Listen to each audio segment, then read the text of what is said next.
Hi there, everybody, and welcome to the Employment Insights podcast. This is the second podcast in our series where we discuss hot topics in employment law and what they mean for you and your business. My name's Ian Pace. I'm a partner in the employment team based in Manchester. I'm joined again by my Northwest colleague, Rebecca Kearney, who's a principal associate based in our Liverpool office. Hi there, Rebecca. Hi, Ian. How are you doing? Yeah, good, thanks. If you've missed it, we've also recently been on our sister podcast, our Waitman's Insurance Insights podcast, where we reviewed the evolving situation at Twitter and reports of a significant number of redundancies, particularly in the US, since Elon Musk's takeover. In our last Employment Insights podcast, we mentioned the mini budget, which was coming up, and the economic statement, and some of the issues between the two. And then since then, on the 17th of November, the autumn statement was released. Alongside that, there's been an increasing amount of industrial action featured in the news, with railways, postal workers, BT, and now the NHS striking due to arguments over pay and terms and conditions. In this update, we'll consider both the autumn statement and what implications that has in the field of employment law, and also discuss the seeming growing amount of industrial action and proposals to changes to law in that area. So then, Rebecca, starting with the autumn statement, was there much clarification for employers on proposals after the mini budget and the economic statement? Well, not a great deal, to be honest. In terms of EU law, there was nothing further to report here. So the bill to revoke EU law did receive a second reading in the Commons on the 25th of October, and throughout November that has just been proceeding through the Commons Committee. So nothing further on that. National insurance, so we know that the 1.25% increase was reversed on the 6th of November, and so that will remain the same until at least the 5th of April 2023. In regards to industrial action, so we did talk a little bit about this on the last podcast, but the Transport Strikes Minimum Service Levels Bill had its first reading in the House of Commons on the 20th of October. And if passed as law, it would mean that specified transport services, so rail, tube and bus, will not shut down completely when the unions do impose strikes. Okay, so that's the bill that's just been before the House of Commons. You mentioned just then about the rail strikes. What exactly has been happening with the rail strikes in the UK? We haven't been able to get away from that on the news. Yeah, so it has been widely reported in the news and on social media that rail strikes have been causing havoc throughout the UK for much of autumn 2022. And unfortunately, there's no end in sight as we approach the run up to Christmas, with more dates being announced. The rail companies say that critical changes to working practices are necessary to save money as they are recovering from the impact of COVID, with less people travelling than before the pandemic. However, the Rail, Maritime and Transport Union, or the RMT, is worried that this will mean job cuts for its members, and so they have announced that its 40,000 members will walk out across 8 days in December and January, and they will also be holding regional strikes across various states in different areas of the UK in response to proposals on working practices. It's also recently been reported that a pay offer has been rejected by the RMT, so those strike dates are looking likely to proceed over the Christmas period. They've also announced a rest day and overtime ban, which could cause further issues for transport companies who are largely rely on employees working overtime and on their rest days. So at the moment, when strikes such as this take place, the vast majority of train travel is disrupted, with only about 1 in 5 trains actually running. Yeah. So what will actually happen if the bill is passed? What changes do you think we'll see? Well, we reported in the last podcast that at that point it wasn't entirely clear as to whether the bill was only due to cover transport or would cover other sectors when strikes were announced.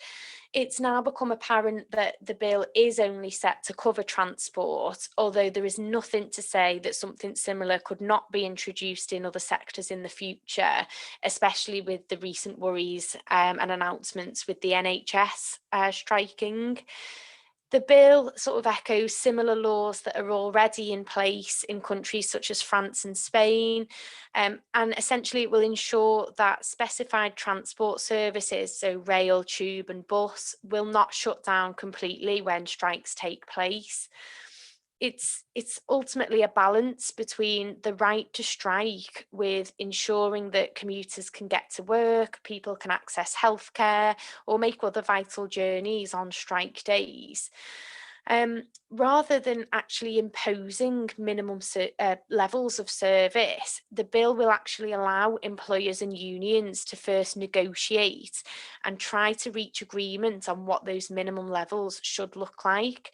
And if agreement can't be reached, it's only then that the Central Arbitration Committee will step in to set what those minimum levels should look like. A couple of other points. So there's additional requirements for notice periods for striking in a transport sector, and the employer will identify those who are required to work during the strike action in order to ensure those minimum levels. Okay, and I know it's really difficult because it is such a complex area of law, but can you briefly summarise what the current law on industrial action is? Yeah, absolutely. So as you say, it's very complex, but the bulk of it is set out in the Trade Union and Labour Relations Consolidation Act 1992, otherwise known as TULRA. In order to not be liable for strike action, there are very, very strict rules that the unions must abide by. So to begin with, they must first endorse or authorise the strike action being taken. The action must be taken in contemplation of furtherance of a trade dispute. So there must be an issue that is in dispute between the members and the employer. And it must not relate to one of the expressly prohibited reasons. So, for example, to try and enforce trade union membership. We've then got some strict rules about the ballot themselves. So there must be a notice of a ballot, which is at least 7 days before the ballot takes place. And a copy of the voting paper must be given to the employer at least 3 days prior to the ballot. There's strict rules on arrangements for the ballot, and all of those who are entitled to vote must be allowed to vote. So there is allowance for some minor breaches, but for the most part, anybody who is entitled to vote must be given the opportunity to vote. There must be a turnout of at least 50%, and there must be a simple majority in support of the strike action, which is of at least 50% of those who have responded. There are some different rules for important public services, but the general rule is the simple majority. That's then followed by an announcement of the result, and an independent body will then issue a report on the conduct of the ballot, which the relevant employers can access. Now, in terms of the industrial action itself, there must be notice of that given at least 14 days before it's due to take place. And it can be valid for up to 6 months from the date of the ballot. In some circumstances, it can be extended to 9 months if done by agreement, but usually looking at 6 months from the date of the ballot. But the recent changes to the law have also allowed employers to use agency workers to cover work on strike days, and have increased fourfold actually the maximum fines that can be levied at unions for any unlawful strike action. So very, very complicated set of rules, but hopefully that sums it up. Yeah, it's very procedural, isn't it? And you've explained what the current situation is. What are the further changes proposed to those rules? Are there any further changes proposed? Yeah, absolutely. So we've obviously already gone through the minimum service levels for the transport sectors, but the other proposals include raising ballot thresholds so that 50% of union members would have to vote in favour of a strike. So this is much more onerous than a 50% turnout and 50% of that turnout voting in favour. It will make it much more difficult for strike action to take place if that's introduced. The other proposal is that unions being required to take all pay offers to a member vote, so that strike action only occurs when negotiations have genuinely broken down. And finally, increasing the notice period for industrial action from 2 weeks to 4 weeks in order to give employers more time to prepare. Okay, that's really helpful. So it's clear that there are some potentially big changes on the cards, and question whether that's with a view to restricting the amount of industrial action that can take place and the disruption arises from it. That's been really helpful. Thanks, Rebecca. This week we saw an announcement from BT that there's been an agreement of a pay rise of up to 16%.